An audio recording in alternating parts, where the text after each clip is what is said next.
तो स्वागत है आपका एक नए वीडियो में। ये हमारा भुगतान संतुलन का क्लास नंबर 8 होने वाला है, जिसके अंतर्गत आज हम लोग बीओपी क्राइसिस को रोकने के उपाय के बारे में हम लोग पढ़ेंगे। जैसा कि आपको पिछले क्लासेस में बताया गया था कि जो आपका भुगतान संतुलन में जो समस्या होती है यानी कि बीओपी क्राइसिस, इसके पीछे का कारण हम लोग देखे थे, जिसके अंतर्गत हम लोग 3 तरह का कारण देखे। एक आपका आर्थिक कारण, दूसरा राजनीतिक कारण और तीसरा सामाजिक कारण। इसके बाद आज की क्लास में हम लोग भुगतान संतुलन को रोकने के उपाय देखेंगे। तो आपको पता होना चाहिए भुगतान संतुलन को रोकने के टोटल 3 उपाय हैं। 3 उपाय देखिए। तो पहला उपाय है आपका मौद्रिक नीति से संबंधित उपाय, जिसको आरबीआई के द्वारा मैनेज किया जाता है। दूसरा है आपका गैर मौद्रिक नीति या फिर राजकोषीय नीति से संबंधित उपाय, जिसको गवर्नमेंट कंट्रोल करता है। और तीसरा अगर हम लोग अन्य नीतियाँ देखें, ये भी गवर्नमेंट करेगी। तो अगर हम लोग मौद्रिक नीति से संबंधित उपाय देखिए, पहला नंबर जो कि आरबीआई करेगा, इसके अंतर्गत हम लोग 4 तरह के उपाय देखते हैं मौद्रिक नीति से संबंधित। पहला है आपका विनिमय दर का प्रबंधन, विनिमय दर का प्रबंधन यानी कि एक्सचेंज रेट का मैनेजमेंट। दूसरा है आपका रुपये का अवमूल्यन। तीसरा है आपका मुद्रा संकुचन की नीति। और चौथा है आपका विनिमय दर का नियंत्रण। तो इन चारों के माध्यम यानी कि इन चारों मौद्रिक नीति के माध्यम से आरबीआई जो है वो बीओपी क्राइसिस को कंट्रोल करने का प्रयास करता है। इसके अलावा अगर हम लोग गैर मौद्रिक नीति, जिसे हम लोग राजकोषीय नीति से संबंधित उपाय भी कहते हैं, इसके अंतर्गत ये सरकार के द्वारा किया जाता है। और इसके अंतर्गत कर प्रेरणा नीति, अवसंरचनाओं का विकास, निर्यात प्रोत्साहन नीति, आयात प्रतिस्थापन नीति और विदेशी निवेश नीति का उदारीकरण, इसके बारे में हम लोग पढ़ते हैं। तो इन पांचों के माध्यम से गैर मौद्रिक नीति, ये जो पांचों है, इनके माध्यम से गवर्नमेंट बीओपी क्राइसिस को कंट्रोल करने का प्रयास करती है। वहीं अगर अन्य नीतियां की बात करें, ये भी गवर्नमेंट के द्वारा ही किया जाता है, जिसके अंतर्गत हम लोग सुशासन के बारे में पढ़ते हैं। फिर हम लोग आर्थिक कूटनीति के बारे में पढ़ते हैं। नेक्स्ट हम लोग पर्यटन विकास के बारे में पढ़ते हैं। और चौथा आपका जनसंख्या नियंत्रण नीति के बारे में पढ़ते हैं। तो इन चारों नीतियों के माध्यम से भी जो गवर्नमेंट ये प्रयास करती है कि जो आपका बीओपी क्राइसिस हो रहा है, इसको रोका जा सके। तो अभी हम लोग सबसे पहले मौद्रिक नीति से संबंधित उपाय के बारे में पढ़ेंगे, जो कि आरबीआई द्वारा किया जाता है। तो यहाँ पे बताया जा रहा है कि मौद्रिक नीति संबंधित उपाय की बात करें हम लोग, तो इसमें बताया जा रहा है आपका अनियंत्रित प्रतिकूल भुगतान संतुलन यानी कि बीओपी क्राइसिस या फिर भुगतान असंतुलन। तो बीओपी क्राइसिस को दूर करने के लिए आरबीआई के द्वारा मुख्यतः 4 प्रकार के मौद्रिक उपायों को अपनाया जाता है। तो आरबीआई जो है वो 4 प्रकार के मौद्रिक उपाय को अपनाता है बीओपी क्राइसिस को रोकने के लिए, जिसमें से पहला जो उपाय है वो आपका विनिमय दर प्रबंधन है यानी कि एक्सचेंज रेट मैनेजमेंट है। इसको आरबीआई जो है वो अप्रत्यक्ष इसमें हस्तक्षेप करता है। इसमें डायरेक्ट इंटरफेयर नहीं करती है आरबीआई, बल्कि इनडायरेक्ट रूप से इसमें इंटरफेयर करती है। अब हम लोग देखते हैं विनिमय दर प्रबंधन। वर्तमान समय में विनिमय दर का निर्धारण मुद्रा की मांग एवं आपूर्ति के आधार पर होता है। तो अगर हम लोग वर्तमान समय में देखें, तो जो आपका एक्सचेंज रेट है, इसका निर्धारण मुद्रा की मांग एवं आपूर्ति के आधार पर होती है। वहीं जो आपका घरेलू मुद्रा है, तो घरेलू मुद्रा के मूल्य का निर्धारण उस देश के विदेशी व्यापार की दिशा एवं संरचना पर निर्भर करती है।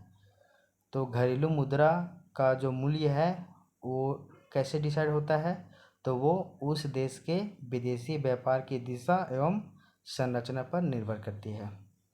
ठीक है, आगे देखिए। सामान्यतः प्रतिकूल भुगतान संतुलन की अवस्था में यानी कि बीओपी क्राइसिस यानी कि भुगतान असंतुलन की स्थिति में घरेलू मुद्रा के मूल्य में ह्रास होता है, जिसे हम लोग डेप्रिसिएशन ऑफ रुपीज़ कहते हैं। अगर आपके देश में बीओपी क्राइसिस हो रहा है, तो इस कंडीशन में आपका जो करेंसी है या आपका जो घरेलू मुद्रा है, इसके मूल्य में कमी होगी, जिसको हम लोग डेप्रिसिएशन ऑफ रुपीज़ कहते हैं। ऐसी स्थिति में आरबीआई अप्रत्यक्ष हस्तक्षेप के माध्यम से विनिमय दर को प्रबंधित करता है। तो जब कभी भी आपके घरेलू मुद्रा का डिप्रिसिएशन होगा तो ऐसे में आरबीआई जो है वो अप्रत्यक्ष हस्तक्षेप के माध्यम से विनिमय दर को प्रबंधित करता है, यानी कि मैनेज करता है। सामान्यतः भुगतान संतुलन के संकट के दौरान, यानी कि बीओपी क्राइसिस के दौरान निर्यात में कमी एवं आयात में वृद्धि होती है।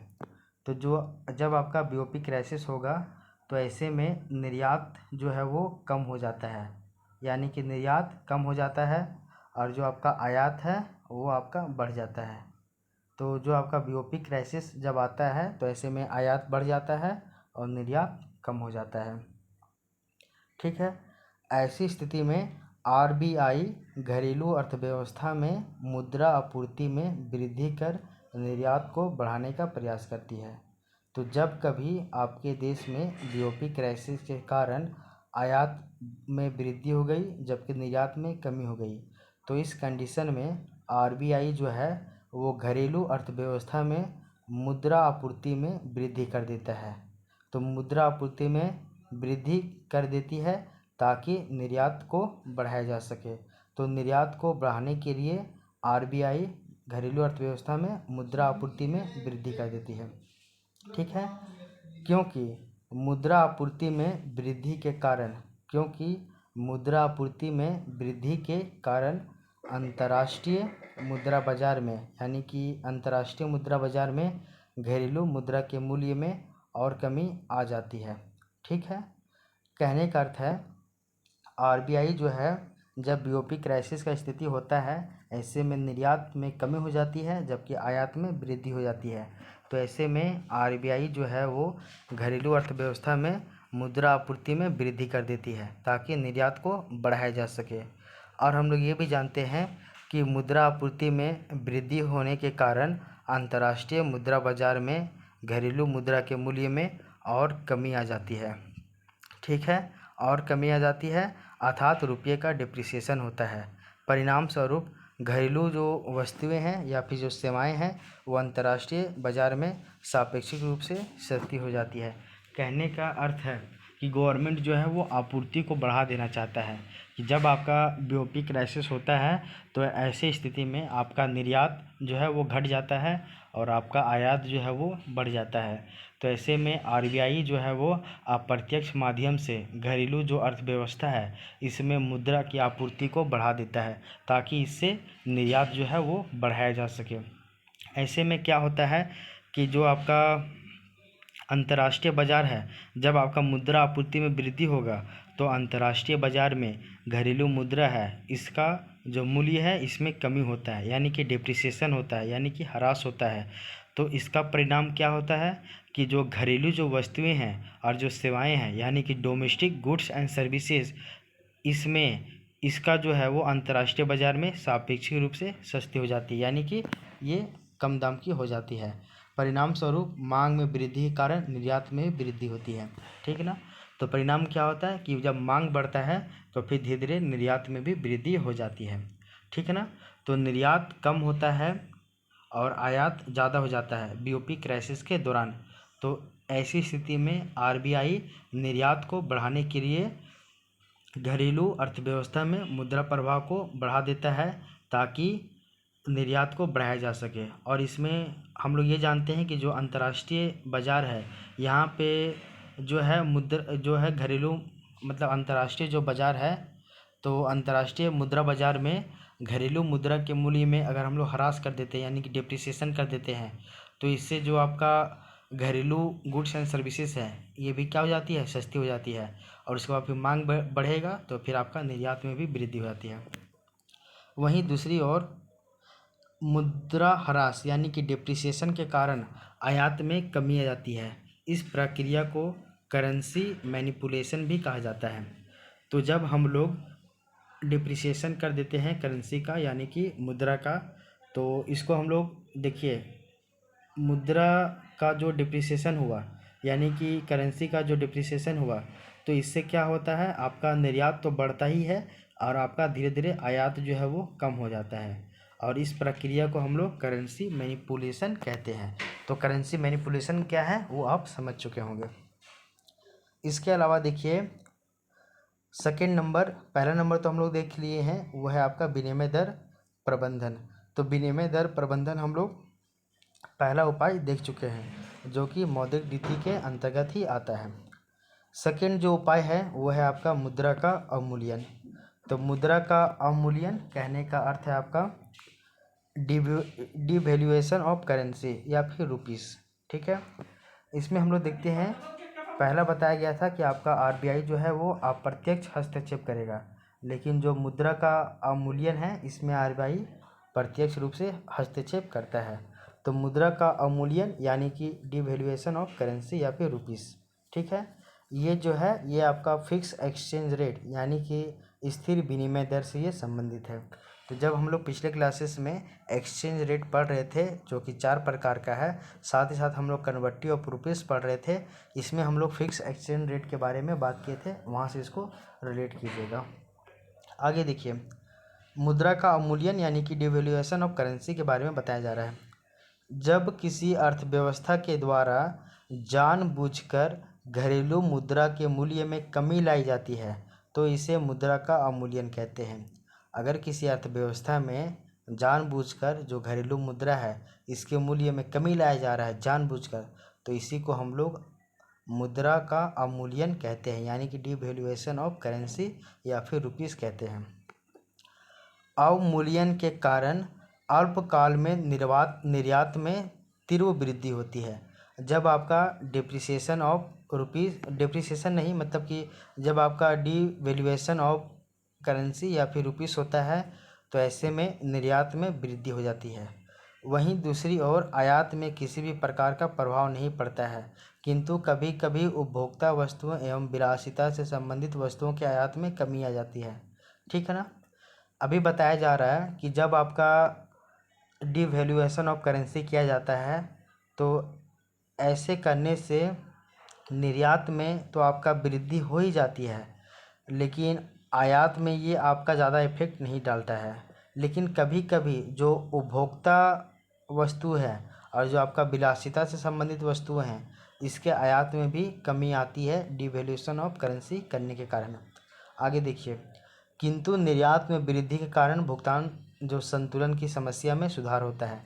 कहने का अर्थ है अगर आप अपने देश में निर्यात ज़्यादा कीजिएगा और आयात को कम कीजिएगा तो आपका भुगतान संतुलन का जो समस्या हो रहा है इससे आप निजात पा सकते हैं। ठीक है, तो सरकार के द्वारा भी किया जाता है यही चीज़ कि जब आपका बीओपी क्राइसिस होता है तो ऐसे में आपका डिवैल्यूएशन ऑफ करेंसी कर दिया जाता है जिससे आपका निर्यात बढ़ाया जा सके।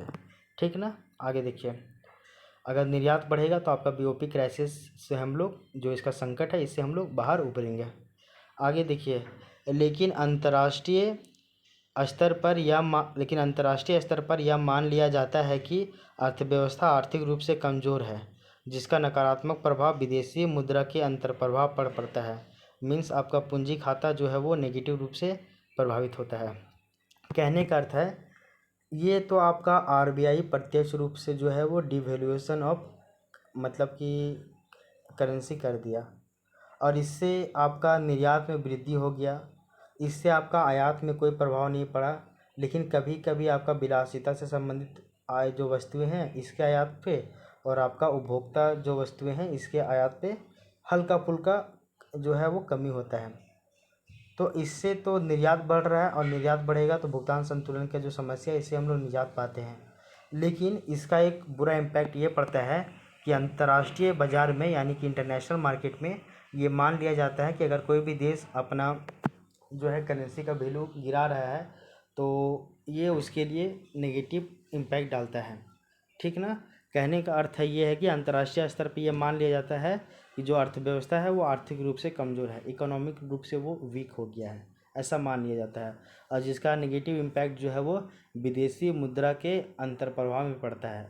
और अगर ऐसे में अगर कोई भी देखेगा कि आपका जो इकोनॉमी है वो कमज़ोर हो गया है, अर्थव्यवस्था कमज़ोर हो गया है, तो आपके यहाँ पे एफडीआई, एफआईआई, एफपीआई, आपके यहाँ एनआरआई डिपॉजिट, ये सभी में आपका कमी होगा और इस सभी में आपका जब कमी होगा तो आपका जो पूंजी खाता है ये आपका नेगेटिव हो जाएगा। ठीक है ना, ये है। इसके अलावा देखिए, किसी देश के द्वारा मुद्रा अवमूल्यन का प्रभाव सकारात्मक तब होता है जब जिन देशों के मुद्राओं के सापेक्ष में अवमूल्यन किया गया है उन देशों के द्वारा अपने घरेलू मुद्राओं का अवमूल्यन ना किया जाए। अदर कंट्री भी कर दे तो ये फिर करेंसी वॉर है। कहने का अर्थ ये है कि अगर हम लोग डिवैल्यूएशन ऑफ करेंसी करते हैं तो अभी हम बताएं कि इससे आपका बीओपी क्राइसिस वाला जो समस्या था इससे आप निजात पा सकते हैं, क्योंकि आपका जो है वो निर्यात बढ़ जाएगा और आयात धीरे धीरे कम हो जाएगा, और निर्यात बढ़ेगा तो आपके पास फिर पैसा आएगा, फिर आप अपने बीओपी क्राइसिस का जो संकट है इससे आप बाहर निकल पाएंगे। फिर बताएं कि ये आपका इंटरनेशनल मार्केट में ये गलत इम्पैक्ट डालता है कि सबको लगता है कि आपका जो अर्थव्यवस्था है वो कमज़ोर हो गया है। फिर ऐसे में जो आपका विदेशी पूंजी का जो अंतर प्रवाह है ये आपका रुक जाता है, ये हम लोग जान चुके हैं। इसके अलावा ये देखिए हम लोग कि ये जो है मुद्रा का जो अवमूल्यन है ये तब किसी देश के लिए फ़ायदा होता है कि ये जिस देशों के मुद्राओं के सापेक्ष में डिवैल्यूएशन किया है, अगर वो देश अपने करेंसी का डिवैल्यूएशन नहीं करते हैं यानी कि अवमूल्यन नहीं करते हैं, ठीक ना, तो फिर आपके लिए सही है। अगर आप जिस देश के सापेक्ष में अपने करेंसी का डिप्रिसिएशन किए हैं यानी कि डिवैल्यूएशन किए हैं, अगर वो भी देश कर दे तो इसको हम लोग बोलेंगे करेंसी वार। लेकिन आप उस देश के सापेक्ष में अपना करेंसी का मूल्य घटाए हैं जबकि वो नहीं घटाया है, तो ऐसे में ये आपके लिए फ़ायदा होगा, ठीक है ना। तो ये करेंसी वार की स्थिति आ जाएगी अगर दोनों देश अपना मुद्रा का अवमूल्यन कर देंगे यानी कि डिवैल्यूएशन कर देंगे तो, ठीक है। तो ये हम लोग मुद्रा का अवमूल्यन वाला टॉपिक ये भी हम लोग समझ चुके हैं। तो हम लोग जो है वो मौद्रिक नीति से संबंधित 2 उपाय देख चुके हैं। अब हम लोग समझते हैं तीसरा नंबर का उपाय। तीसरा नंबर का उपाय ये है आपका मुद्रा संकुचन की नीति। तो अब हम लोग देखते हैं मुद्रा संकुचन की नीति। तो इसमें बताया जा रहा है सामान्यतः मांग प्रेरित मुद्रास्फीति यानी कि डिमांड पुल इन्फ्लेशन के दौरान आयात में वृद्धि एवं निर्यात में कमी आती है। कि जब आपका डिमांड पुल इन्फ्लेशन होता है तो इस समय आपका जो आयात है वो बढ़ जाता है और आपका जो निर्यात है वो आपका घट जाता है। और यही सेम कंडीशन बीओपी क्राइसिस में भी देखने को मिलती है।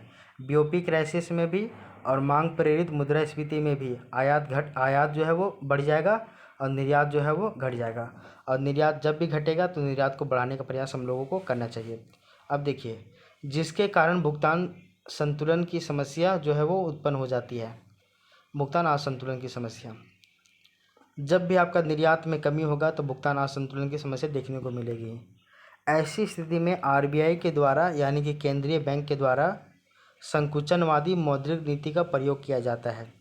तो संकुचनवादी मौद्रिक नीति का प्रयोग हम लोग कब करते हैं कि जब मांग प्रेरित मुद्रास्फीति में आयात बढ़ जाएगा और निर्यात घट जाएगा, तो ऐसे में आरबीआई के द्वारा संकुचनवादी राजकोषीय नीति का प्रयोग किया जाता है, पहला बात।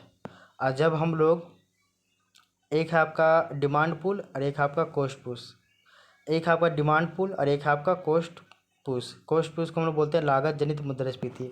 तो लागत जनित मुद्रास्फीति में जो है वो आपका निर्यात बढ़ जाएगा और आयात घट जाएगा। वहीं मांग प्रेरित मुद्रास्फीति में आयात बढ़ जाएगा और निर्यात घट जाएगा।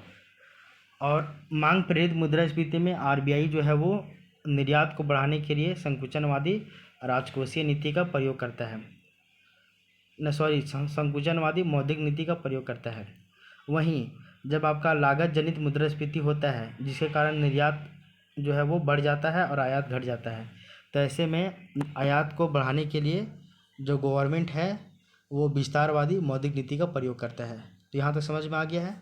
अब देखिए, जो आपका संकुचनवादी मौद्रिक नीति है इसका प्रयोग गवर्नमेंट करता है मांग प्रेरित मुद्रास्फीति के दौरान, जिसके अंतर्गत अगर हम लोग देखें संकुचनवादी मौद्रिक नीति के अंतर्गत हम लोग देखते हैं, एक है आपका रेपो रेट, दूसरा है आपका रिवर्स रेपो रेट, तीसरा है, और इसमें हम लोग रेपो रेट और रिवर्स रेपो रेट इत्यादि की हम लोग बात करते हैं। तो ये आपका संकुचनवादी मौद्रिक नीति है और इस नीति के माध्यम से गवर्नमेंट जो है वो आयात को घटाने का और निर्यात को बढ़ाने का प्रयास करती है। ये हम लोग देखें। इसमें अगर हम लोग और देखें तो वह बताया जाता है कि आपका रेपो रेट और रिवर्स रेपो रेट में इत्यादि में वृद्धि कर देता है गवर्नमेंट। जब संकुचनवादी मौद्रिक नीति का प्रयोग करता है तो ऐसे में गवर्नमेंट जो है वो repo rate, reverse repo rate इत्यादि में वृद्धि करके जो अर्थव्यवस्था में जो व्याप्त अत्यधिक तरलता है उस तरलता को सोख लेता है। कहने का मतलब अगर मार्केट में ज़्यादा पैसा हो जा रहा है तो ऐसे में क्या करेगा गवर्नमेंट, रेपो रेट और रिवर्स रेपो रेट में वृद्धि कर देता है, जिससे जो मार्केट में जो पैसा है उसको वो खींच लेता है। कौन? गवर्नमेंट। अर्थात मुद्रा आपूर्ति में कमी लाया जाता है। तो जब आपका डिमांड पुल इन्फ्लेशन होता है तो ऐसे में मुद्रा की आपूर्ति में क्या किया जाता है? कमी लाया जाता है। कैसे? तो गवर्नमेंट जो है वो संकुचनवादी मौद्रिक नीति के माध्यम से। इस प्रक्रिया को मुद्रा संकुचन भी कहा जाता है। तो इस प्रक्रिया को हम लोग मुद्रा संकुचन भी कहते हैं। वहीं देखिए, जिसके परिणाम स्वरूप मांग प्रेरित मुद्रास्फीति में कमी आती है। तो मांग प्रेरित मुद्रास्फीति को कंट्रोल करने के लिए गवर्नमेंट के द्वारा संकुचनवादी मौद्रिक नीति का प्रयोग किया जाता है, जिसमें रेपो रेट और रिवर्स रेपो रेट इसका जो है दर इसमें वृद्धि करके जो आपका अर्थव्यवस्था है तो अर्थव्यवस्था में जो मौजूद जो अत्यधिक तरलता है इसको सोख लिया जाता है। ठीक है, आगे देखिए। जब आपका मांग प्रेरित मुद्रास्फीति में कमी आती है, कहने का अर्थ है आपका निर्यात में वृद्धि होगा और आपका आयात में फिर कमी हो जाएगा। जब मांग प्रेरित मुद्रास्फीति होती है तो ऐसे में निर्यात कम हो जाता है और आयात बढ़ जाता है। तो ऐसे में गवर्नमेंट संकुचनवादी मौद्रिक नीति का प्रयोग करती है, जिससे निर्यात में वृद्धि होगा और फिर आयात में आपका कमी होगा। ठीक ना? जिसका जो है वो सकारात्मक प्रभाव किस पे पड़ता है? तो भुगतान संतुलन पे देखा जाता है। तो हम लोग ये समझ गए हैं तीसरा नंबर पॉइंट भी कि मुद्रा संकुचन की नीति। तो मुद्रा संकुचन की नीति क्या कहती है, और इसमें हम लोग डिमांड पुल इन्फ्लेशन के माध्यम से और संकुचनवादी मौद्रिक नीति के माध्यम से हम लोग ये देखें कि निर्यात को बढ़ाकर जो आपका भुगतान संतुलन है इसको बैलेंस किया जाता है। अब देखिए फोर्थ नंबर, अभी तक हम लोग मौद्रिक नीति के अंतर्गत 3 तरह के उपाय देख चुके हैं। एक और उपाय है वो है आपका विनिमय दर का अप्रत्यक्ष नियंत्रण, यानी कि एक्सचेंज रेट का जो है वो इनडायरेक्ट रूप से उसको कंट्रोल करना।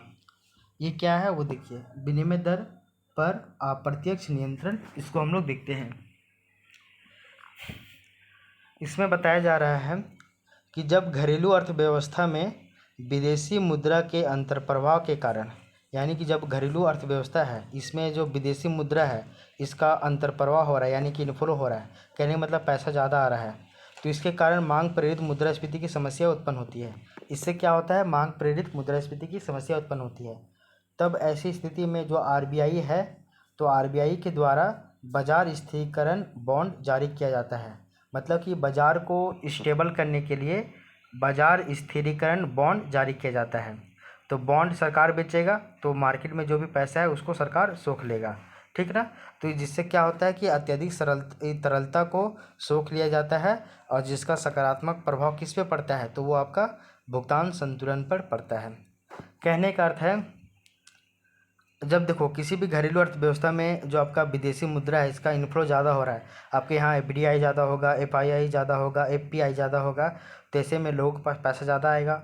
अब लोगों के पास पैसा आएगा तो ये डिमांड करेंगे, तो कहने का मतलब है आयात में वृद्धि होगा, और जब आयात में वृद्धि होगा तो कहने का मतलब आपका ये आपका भुगतान संतुलन में नेगेटिव इम्पैक्ट डालेगा ही डालेगा। तो ऐसे में क्या करता है गवर्नमेंट कि वो आरबीआई के द्वारा जो है वो बाजार स्थिरीकरण बॉन्ड जारी किया जाता है, और जो जो व्यक्ति इस बॉन्ड को खरीदेगा मतलब पैसा देगा, तो गवर्नमेंट जो है मतलब आरबीआई के माध्यम से, जो आरबीआई है वो मार्केट में जो अत्यधिक तरलता है इसको सोख लेता है, और इसका पॉजिटिव इम्पैक्ट पड़ता है आपका भुगतान संतुलन पे। तो ये हम लोग मौद्रिक नीति के अंतर्गत हम लोग 4 तरह के उपाय के बारे में हम लोग पढ़ चुके हैं। तो मौद्रिक नीति के अंतर्गत जो है वो 4 तरह का उपाय देखा जाता है, जिसमें हम लोग जो उपाय क्या क्या देखे हैं। पहला देखे हम लोग विनिमय दर का प्रबंधन, दूसरा देखे हम लोग रुपये का अवमूल्यन, तीसरा देखे हैं मुद्रा संकुचन की नीति, और चौथा देखे हैं विनिमय दर पर नियंत्रण। तो मौद्रिक नीति से संबंधित उपाय जो कि आरबीआई करता है ये हम लोग समझ चुके हैं। अब हम लोग देखते हैं गैर मौद्रिक नीति से संबंधित उपाय, जिसको हम लोग राजकोषीय उपाय भी कहते हैं। इसके बारे में हम लोग पढ़ते हैं, जो कि गवर्नमेंट के द्वारा किया जाता है, यानी कि सरकार के द्वारा ये चीज़ किया जाता है।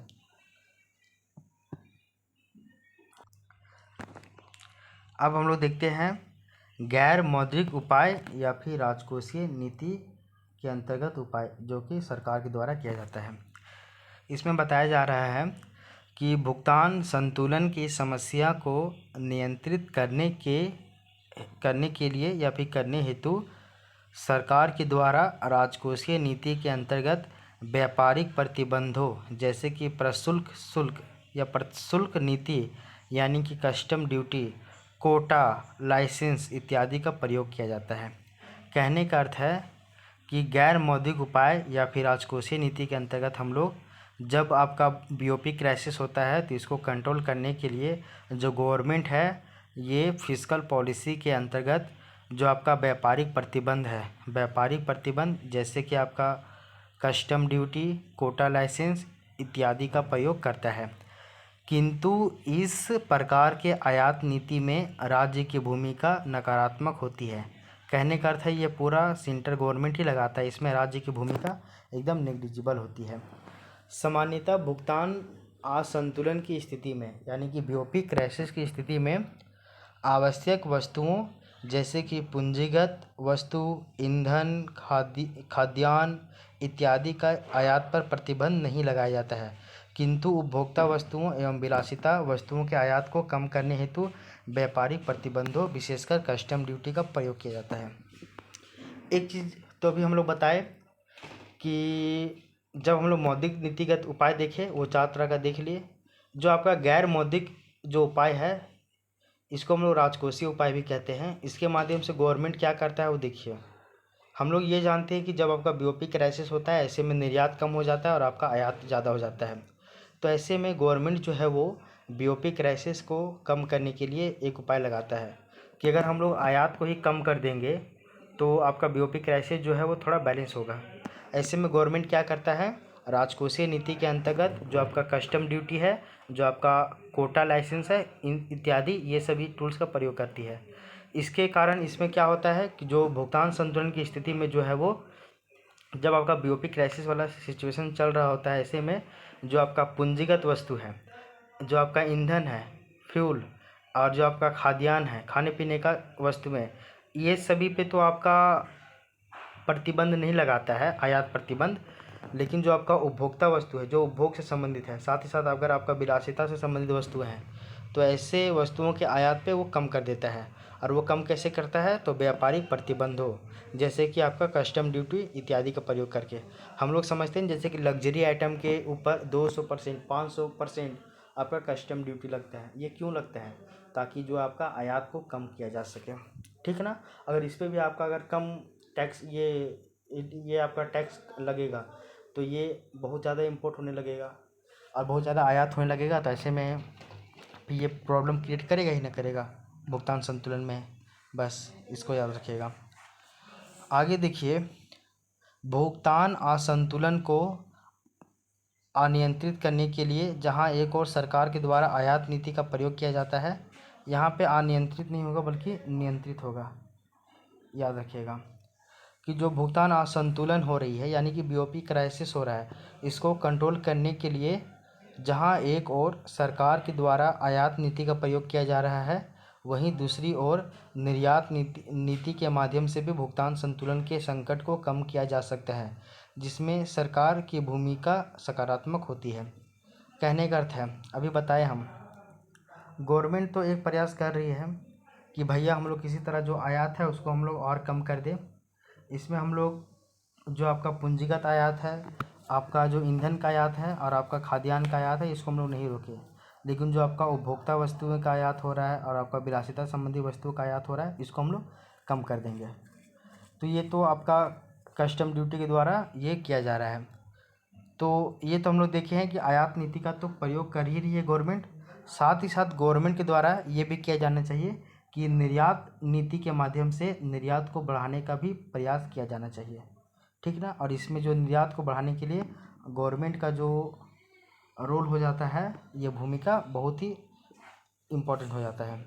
आगे देखिए, आयात नीति के माध्यम से हम लोग देखे हैं कि आयात नीति के अंतर्गत हम लोग आयात को कम करने का प्रयास करते हैं, और वहीं जो निर्यात नीति है तो निर्यात नीति के माध्यम से हम लोग निर्यात को बढ़ाने का प्रयास करते हैं। और अगर हम लोग निर्यात नीति के अंतर्गत देखें तो सरकार के द्वारा मुख्यतः जो है वो 3 प्रकार के नीतियों का प्रयोग किया जाता है। एक है आपका कर प्रेरणा नीति। तो हम लोग पहले पढ़ेंगे कर प्रेरणा नीति। कर प्रेरणा नीति क्या है? ये आपका निर्यात नीति है जो कि गवर्नमेंट के द्वारा इसको लाया जाता है। तो कर प्रेरणा नीति, इसमें क्या बताया जा रहा है वो देखिए। तो कर प्रेरणा नीति के अंतर्गत हम लोग देखते हैं कि इस नीति के अंतर्गत निर्यात से संबंधित इकाइयों यानी कि उद्योग के उत्पादन पर विभिन्न प्रकार का कर छूट दिया जाता है, जिसका मुख्य उद्देश्य जो है वो उत्पादन लागत को कम करके निर्यात में वृद्धि करना होता है। तो जो हम लोग देखें निर्यात नीति के अंतर्गत पहला देख रहे हैं हम लोग कर प्रेरणा नीति। कर प्रेरणा नीति कहने का अर्थ है इसमें आपको टैक्स में छूट दिया जाता है। इस नीति के अंतर्गत निर्यात से संबंधित इकाइयों यानी कि जो है आपका इकाई यानी कि जो इंडस्ट्री निर्यात करता है ज़्यादा, उसमें क्या किया जा रहा है कि वहाँ पे वस्तुओं का जो उत्पादन है तो उत्पादन लागत को कम करने के लिए, कहने का मतलब आपका वस्तुओं को उत्पादन करने में जो कॉस्ट लग रहा है उसको कॉस्ट को कम करने का प्रयास करता है। गवर्नमेंट सब्सिडी देगा, आपका टैक्स फ्री कर देगा, तो ऐसे में आपके पास उत्पादन ज़्यादा होगा ना, और उत्पादन में कम कॉस्ट लगेगा और आपको फ़ायदा ज़्यादा होगा तो आप भी उत्पादन कीजिएगा। तो यही बताया जा रहा है कि इस नीति के अंतर्गत निर्यात से संबंधित इकाइयों, जिसमें हम लोग उद्योग की बात करते हैं, तो उद्योग के उत्पादन पर विभिन्न प्रकार के कर छूट दिया जाता है, जिसका जो मुख्य उद्देश्य है उत्पादन लागत को कम करके निर्यात में वृद्धि करना है। तो उत्पादन लागत कम होगा तो ऐसे में सभी लोग प्रोत्साहित होंगे और निर्यात ये आपका उत्पादित करेंगे, इससे आपका निर्यात क्या होगा? ज़्यादा होगा। वहीं दूसरी, इन इकाइयों के द्वारा किए जाने वाले पूंजीगत वस्तुओं यानी कि मशीनरी के आयात पर भी कर छूट दिया जाता है। तो जो आपका ये जो इकाई है, इन इकाइयों के द्वारा जो पूंजीगत वस्तुओं का जो आयात हो रहा है इन इकाइयों के द्वारा, तो इन इकाइयों में भी पूंजीगत वस्तुओं पर भी हम लोग कर छूट दे देते हैं ताकि निर्यात में वृद्धि हो। तो कर छूट, आयात में भी कर छूट दिया जा रहा है, जो आपका पूंजीगत वस्तुओं का आयात हो रहा है इसमें भी छूट दिया जा रहा है। पूंजीगत वस्तुओं में मशीनरी वगैरह पे देख रहे हैं कि अब कंपनियों को हम लोग ये छूट दे रहे हैं कि भाई आप एक से एक कंपनी मंगाइए, उसमें आपको हम टैक्स फ्री दे रहे हैं। वो एक से एक टेक्नोलॉजी, एक से एक मशीन मंगाएगा ताकि उत्पादन और बढ़े, ठीक ना। तो इसमें गवर्नमेंट को ही लाभ है। आगे देखिए, भारत सरकार के द्वारा कर प्रेरणा नीति के अंतर्गत विशेष आर्थिक क्षेत्र यानी कि इकोनॉमिकली जो आपका मतलब कि ये यहाँ बताया जा रहा है विशेष आर्थिक क्षेत्र, विशेष यानी कि जो आपका स्पेशल इकोनॉमिक जो जोन है इसका निर्माण किया जाता है, ठीक ना। तो भारत सरकार के द्वारा कर प्रेरणा नीति के अंतर्गत विशेष आर्थिक क्षेत्र यानी कि ECZ का निर्माण किया जाता है, ठीक ना। ECZ का निर्माण किया गया है। वहीं वर्तमान समय में सरकार के द्वारा निर्यात में वृद्धि करने के लिए यानी कि जो आपका निर्यात है इसमें वृद्धि हो, इसके लिए प्रोडक्शन लिंक इनिशिएटिव यानी कि PII कार्यक्रम चलाया जा रहा है। तो जो आपका प्रोडक्शन लिंक इनिशिएटिव है, इंसेंटिव, तो प्रोडक्शन लिंक इंसेंटिव यानी कि PII ये कार्यक्रम चलाया जा रहा है गवर्नमेंट के द्वारा, जो कि क्या करती है तो निर्यात को बढ़ावा देने के लिए ये प्रयास करती है, ठीक है ना। तो ये हम लोग देख चुके हैं। इसके अलावा अगर हम लोग देखें कर प्रेरणा नीति के अलावा देखिए तो वो है आपका अवसंरचना विकास नीति, सेकेंड नंबर।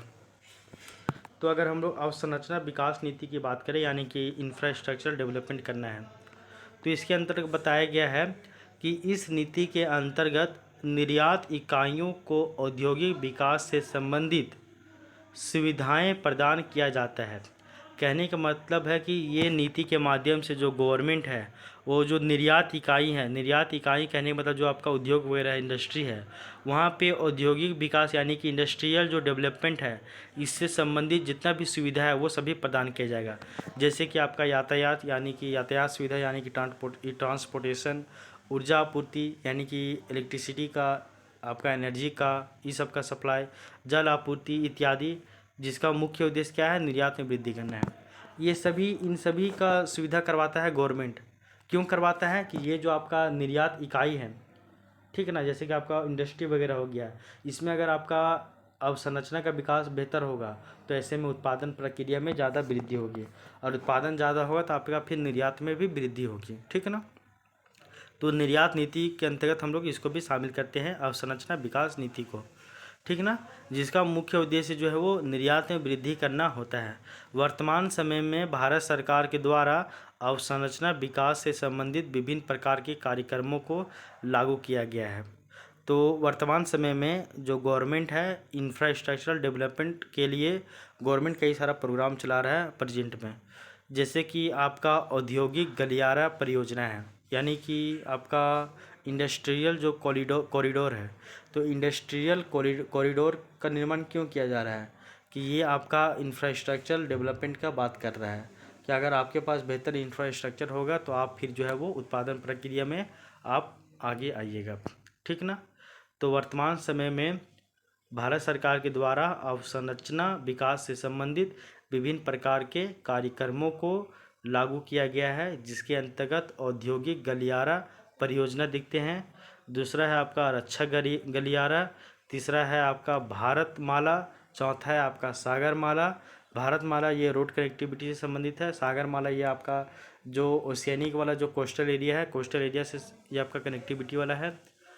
तो इन सभी को प्रोग्राम को चलाया जा रहा है ताकि जो है अवसंरचना विकास बेहतर हो, जिससे निर्यात को बढ़ाया जा सके।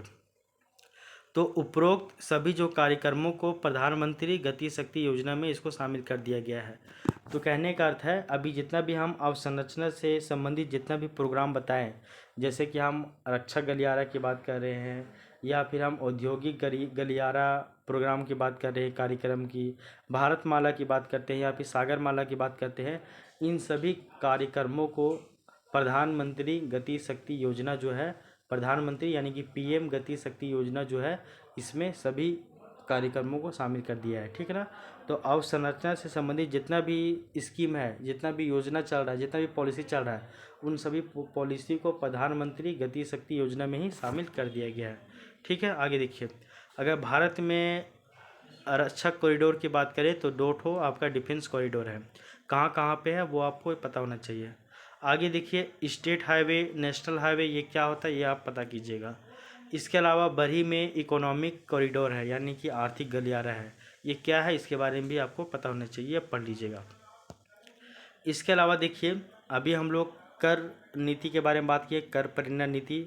इसके अलावा हम लोग बात किए तो वह आपका अवसंरचना विकास नीति, और तीसरा हम लोग देखेंगे निर्यात प्रोत्साहन नीति। तो निर्यात प्रोत्साहन नीति ये भी आपका गैर मौद्रिक नीति के अंतर्गत ही आता है, जो कि गवर्नमेंट के द्वारा किया जाता है। तीसरा नंबर हम लोग देख रहे हैं निर्यात प्रोत्साहन नीति। इसके अंतर्गत देखिए, इस नीति के अंतर्गत जहां एक और घरेलू स्तर पर अन्वेषण एवं विकास को प्रोत्साहित किया जा रहा है, इस नीति के अंतर्गत जहां एक और घरेलू स्तर पर अन्वेषण एवं विकास को प्रोत्साहित किया जाता है, वहीं दूसरी ओर गुणवत्ता में सुधार कर अंतर्राष्ट्रीय बाजार में आक्रामक प्रचार की नीति को भी अपनाया जाता है। इन दोनों के सम्मिलित रूप को ब्रांड इंडिया कार्यक्रम भी कहा जाता है। तो कहने का अर्थ क्या है कि जो आपका निर्यात प्रोत्साहन नीति है कि निर्यात को कैसे हम लोग प्रोत्साहित करें, इस नीति के अंतर्गत जो है वो घरेलू बाजार में अन्वेषण यानी कि खोजबीन और इसका तरह तरह का नया नया टेक्नोलॉजी का इसमें इंक्लूड किया जा रहा है, ठीक ना, ठीक ना। और इसमें बताया जा रहा है कि इसमें जो विकास है, विकास को भी इसमें बढ़ावा दिया जा रहा है। और एक और तो आपका घरेलू अर्थव्यवस्था, घरेलू स्तर पर अन्वेषण और विकास को प्रोत्साहित किया जा रहा है, वहीं अगर दूसरी ओर देखें तो इसका क्वालिटी में सुधार करके यानी गुणवत्ता में सुधार करके अंतर्राष्ट्रीय बाजार में इसको एग्रेसिव बनाना है, यानी कि इसका आक्रामक प्रचार करना है, यानी कि इसका एग्रेसिव इसका एडवर्टीजमेंट करना है, इसका जो है वो पब्लिसिटी करना है, ताकि लोग इसके ऊपर ज़्यादा अट्रैक्ट हो, ठीक ना।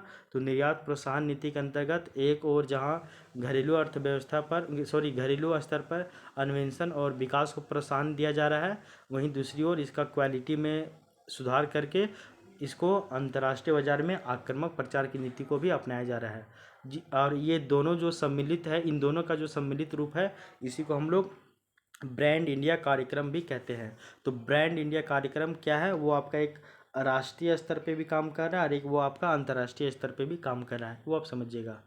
आगे देखिए, जैसे अंतर्राष्ट्रीय बाजार में पर्यटन विकास हेतु भारत सरकार के द्वारा अतुल्य भारत नामक कार्यक्रम चलाया जा रहा है, यानी कि इनक्रेडिबल इंडिया। इनक्रेडिबल इंडिया की बात करें, यानी कि अतुल्य भारत नामक कार्यक्रम जो है, अतुल्य भारत यानी कि इनक्रेडिबल इंडिया, ऐसा एक प्रोग्राम चलाया जा रहा है भारत सरकार के द्वारा। वो क्यों चलाया जा रहा है? तो अंतर्राष्ट्रीय बाजार में यानी कि इंटरनेशनल जो मार्केट है वहाँ पे पर्यटन विकास हेतु, यानी कि टूरिज़्म को डेवलप करने के लिए, टूरिज़्म को बढ़ावा देने के लिए वहाँ पे ये प्रोग्राम चलाया जा रहा है।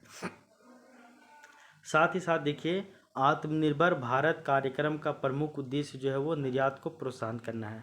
हम लोग बात करते हैं ना, make in India, stand up India, startup India, ये जितना भी पॉलिसी की बात करते हैं, आत्मनिर्भर भारत, इन सभी कार्यक्रमों का, इन सभी प्रोग्राम का एक ही उद्देश्य है। वो उद्देश्य क्या है कि निर्यात को किसी भी तरह हम लोग बढ़ावा करें, यानी कि निर्यात को बढ़ाए, यही हम लोग का पर्पस है मेन। ठीक है, तो निर्यात को बढ़ाना ही हम लोग का मेन पर्पस इन सभी के माध्यम से हो गया है। तो निर्यात प्रोत्साहन नीति जो क्या है, इसके अंतर्गत हम लोग ब्रांड इंडिया प्रोग्राम, इसके बारे में पढ़े। साथ ही साथ हम लोग इनक्रेडिबल इंडिया, जो कि अतुल्य भारत नामक एक प्रोग्राम चलाया जा रहा है, जो कि इंटरनेशनल मार्केट में टूरिज़्म जो डेवलपमेंट है इसको बढ़ावा देने के लिए। इसके अलावा अगर हम लोग आयात प्रतिस्थापन की बात करें, तो आयात प्रतिस्थापन के अंतर्गत हम लोग देखते हैं इंपोर्ट सब्स्टिट्यूशन पॉलिसी। ये भी एक नीति है, इंपोर्ट सब्स्टिट्यूशन पॉलिसी, यानी कि आयात प्रतिस्थापन कहने का अर्थ होता है आपका सब्स्टिट्यूशन, और आयात मतलब इंपोर्ट, और निर्यात मतलब एक्सपोर्ट। तो इस नीति यानी कि आयात प्रतिस्थापन नीति के अंतर्गत इस नीति का जो प्रमुख उद्देश्य है, यानी कि इस नीति का प्रमुख उद्देश्य घरेलू उत्पादन में वृद्धि कर वस्तुओं के आयात को कम करना होता है। तो कहने का मतलब है कि जो आयात प्रतिस्थापन है, कहने मतलब आयात को हम लोग रिप्लेस कर देते हैं, उसको प्रतिस्थापित कर देते हैं। ठीक है ना। तो इस नीति का जो प्रमुख जो उद्देश्य है वो घरेलू उत्पादन में वृद्धि करना है। डोमेस्टिक जो प्रोडक्शन, इसको क्या करना है, इसको इंक्रीज करना है, वृद्धि करना है, और वस्तुओं के आयात को क्या करना है, धीरे धीरे हम लोग को कम करना है। जैसे कि आत्मनिर्भर भारत कार्यक्रम, आत्मनिर्भर भारत का एक ही काम है कि निर्यात को बढ़ावा देना है और आयात को कम करना है। तो आयात निर्भरता को कम करना है हम लोगों को। तो इस तरह से हम लोग का आयात प्रतिस्थापन यानी कि इंपोर्ट सब्स्टिट्यूशन पॉलिसी भी कंप्लीट हो गया। तो हम लोग अभी तक मौद्रिक नीति जो कि 4 तरह का है वो हम लोग पढ़े। इसके अलावा जो आपका गैर मौद्रिक नीति है जिसको हम लोग राजकोषीय नीति है, इसके अंतर्गत भी हम लोग जो भी इसके अंतर्गत आता है जो कि गवर्नमेंट करता है, ये भी हम लोग पढ़ चुके हैं। नेक्स्ट देखिए, वो अन्य नीतियाँ की बात करें, ये भी गवर्नमेंट के द्वारा ही किया जाता है। तो अन्य नीतियों में सबसे पहले आता है आपका सुशासन यानी कि गुड गवर्नेंस। तो गुड गवर्नेंस की हम लोग बात करते हैं यानी कि सुशासन की। तो बताया जा रहा है कि निर्यात प्रोत्साहन हेतु सरकार के द्वारा वन स्टेप सॉल्यूशन या फिर सिंगल विंडो कार्यक्रम को लागू किया गया है। तो निर्यात प्रोत्साहन को बढ़ावा देने के लिए जो गवर्नमेंट है वो 2 तरह का कार्यक्रम चला रहा है। एक है आपका सिंगल विंडो कार्यक्रम और दूसरा है आपका वन स्टेप सॉल्यूशन कार्यक्रम। तो इन दोनों के माध्यम से निर्यात प्रोत्साहन को बढ़ावा देने का प्रयास कर रही है गवर्नमेंट, जिसका जो मुख्य उद्देश्य है वो लाल फीताशाही को समाप्त कर निर्यात को प्रोत्साहन करना है। अगर आप लाल फीताशाही की बात कीजिएगा यानी कि करप्शन की बात कीजिएगा, तो करप्शन ये सब को, भ्रष्टाचार को कम करना है। और जो आपका सुशासन है इसमें आपका ट्रांसपेरेंसी लाना है, पारदर्शिता लाना है, इसमें आपका अकाउंटेबिलिटी लाना है, इसमें आपका रिस्पॉन्सिबिलिटी लाना है, और इसको आंसरेबल बनाना है, और इसको ट्रांसपेरेंसी बनाना है। पूरा जो लाल फीताशाही है इसको समाप्त कर देना है, और आपका सबको सुशासन को बढ़िया करना है, जिससे क्या हो सके, निर्यात को प्रोत्साहित किया जा सके। तो निर्यात प्रोत्साहन के लिए हम लोग 2 इसमें प्रोग्राम देखे, एक है आपका वन स्टेप सॉल्यूशन और एक है आपका सिंगल विंडो कार्यक्रम। इन दोनों को गवर्नमेंट लाई है। साथ ही साथ लाल फीताशाही को कम करने का भी प्रयास किया जाता है ताकि निर्यात को प्रोत्साहन किया जा सके। तो ये आपका सुशासन कंप्लीट हो गया। सेकेंड नंबर देखिए, वो है आपका आर्थिक कूटनीति। तो आर्थिक कूटनीति की बात कीजिए, कूटनीति का मतलब होता है डिप्लोमेटिक, ठीक है ना, और आर्थिक का अर्थ होता है आपका वही इकोनॉमिक। तो निर्यात प्रोत्साहन हेतु भारत सरकार के द्वारा आर्थिक कूटनीति का भी प्रयोग किया जाता है। तो निर्यात को बढ़ाने के लिए भारत सरकार के द्वारा आर्थिक कूटनीति का भी प्रयोग किया जा रहा है, ठीक ना। और इसके अंतर्गत अपने वस्तुओं एवं सेवाओं के लिए, तो इसके अंतर्गत अगर हम लोग बात करें तो अपने वस्तुओं एवं सेवाओं के लिए नए बाज़ारों का खोज किया जा रहा है। इस प्रक्रिया को अंतर्राष्ट्रीय बाजार का विविधीकरण भी कहा जाता है। कहने का अर्थ है, अगर हम लोग जो ट्रेडिशनल जो अभी तक चलता आ रहा है उसको हम लोग फॉलो नहीं करेंगे, तो जैसे कि हम लोग आयात कर रहे हैं, जो अभी क्रूड ऑयल है वो आपका रसिया से, जापान से, यूएई से, ईरान से, इराक से, इन सभी से कर रहे हैं। तो ऐसा है कि अगर हम लोग अब ना आयात को भी हम लोग विविधीकरण कर देते हैं, कि अब हम लोग आयात दूसरे देशों से करते हैं, उसी तरह निर्यात में भी विविधीकरण कर देते हैं कि अब हम लोग निर्यात जो है वो दूसरे देशों को करते हैं, ठीक ना। ऐसे में तो निर्यात को प्रोत्साहन देने हेतु भारत सरकार के द्वारा जो है वो आर्थिक कूटनीति का भी प्रयोग किया जा रहा है, यानी कि डिप्लोमेटिक स्ट्रेटेजी बनाया रहा है कि अब हम लोग जिनसे निर्यात करते थे, जिनको निर्यात करते थे या फिर जिनसे आयात करते थे, उसमें हम लोग अब चेंज कर देते हैं, ये हम लोग विविधीकरण करते हैं। अब हम लोग नए बाजार की ओर जाते हैं, नया मार्केट खोजते हैं, ठीक ना। तो इसके अंतर्गत अपने वस्तुओं एवं सेवाओं के लिए नए बाजारों का खोज किया जा रहा है, और इस प्रक्रिया को अंतर्राष्ट्रीय बाजार का हम लोग क्या करते हैं, अंतर्राष्ट्रीय व्यापार का विविधीकरण करते हैं, यानी कि डाइवर्सिफिकेशन कहते हैं। अब आप दो तरह का कॉन्सेप्ट समझिएगा, एक है आपका नॉर्थ कंट्री और एक है आपका साउथ कंट्री। तो नॉर्थ कंट्री कहने का मतलब है विकसित देश, यानी कि डेवलप कंट्री, और साउथ कंट्री इसको हम लोग अल्प विकसित देश या फिर विकासशील देश कहते हैं, ठीक ना। अब देखिए, इस नीति के अंतर्गत भारत दक्षिण के देशों के साथ व्यापारिक संबंधों को बढ़ावा दे रहा है, जो कि समानता पर आधारित है, जैसे कि लुक ईस्ट पॉलिसी जो कि 1991 में आया था, ठीक है ना। अब देखिए, इस एक्ट के अंतर्गत, यानी कि इस नीति के अंतर्गत, कौन सा नीति, तो आर्थिक कूटनीति के अंतर्गत जो गवर्नमेंट है वो दक्षिण के देशों के साथ जो है व्यापार, इसको बढ़ावा दे रहा है। पहले हम लोग नॉर्थ के देशों के साथ व्यापार ज़्यादा करते थे, यानी कि डेवलप कंट्री के साथ जो व्यापार है इसको हम लोग ज़्यादा करते थे, लेकिन अब उसको हम लोग कम करके अब दक्षिण के देशों के साथ, यानी कि अल्प विकसित या फिर विकासशील देशों के साथ जो बढ़ावा है व्यापार का, उसको हम लोग दे रहे हैं, ठीक ना। और जो कि किस पे आधारित है, तो जो कि समानता पर आधारित है। जैसे कि एक पॉलिसी आया था 1991 ईस्वी में, जिसको हम लोग बोलते हैं लुक ईस्ट पॉलिसी, और लुक ईस्ट पॉलिसी जो कि 1991 में आया था, इसी का नाम 2014 में चेंज कर दिया गया है, और इसका नाम जो है वो चेंज करके एक्ट ईस्ट पॉलिसी रखा गया है। क्या रखा गया है, एक्ट ईस्ट पॉलिसी, ठीक ना। और अगर हम लोग व्यापारिक बाजार की बात करें, मतलब इंटरनेशनल मार्केट की बात करें, तो इसमें यही सब चलता है। लुक ईस्ट पॉलिसी, आपका नॉर्थ का कंट्री, आपका साउथ का कंट्री, आपका लुक वेस्ट पॉलिसी, और आपका फोकस अफ्रीका, यही सब आपका चलता है। फोकस लैटिन अमेरिका इत्यादि, यही सब आपका चलता है, ठीक ना।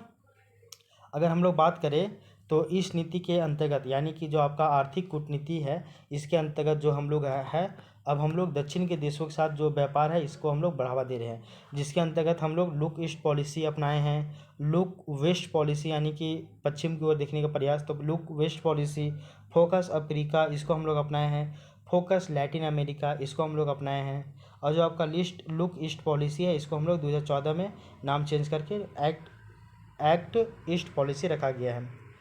अब आगे देखिए, इत्यादि जो है वो, ये चार को जो नाम लिए हैं, इत्यादि 4 कार्यक्रम चलाए जा रहे हैं जो कि दक्षिण आर्थिक सहयोग पर आधारित है। तो दक्षिण आर्थिक सहयोग है, इसके ऊपर ये आधारित है। तो अब हम लोग जो है बाजार का भी विविधीकरण करेंगे, है ना, निर्यात के लिए।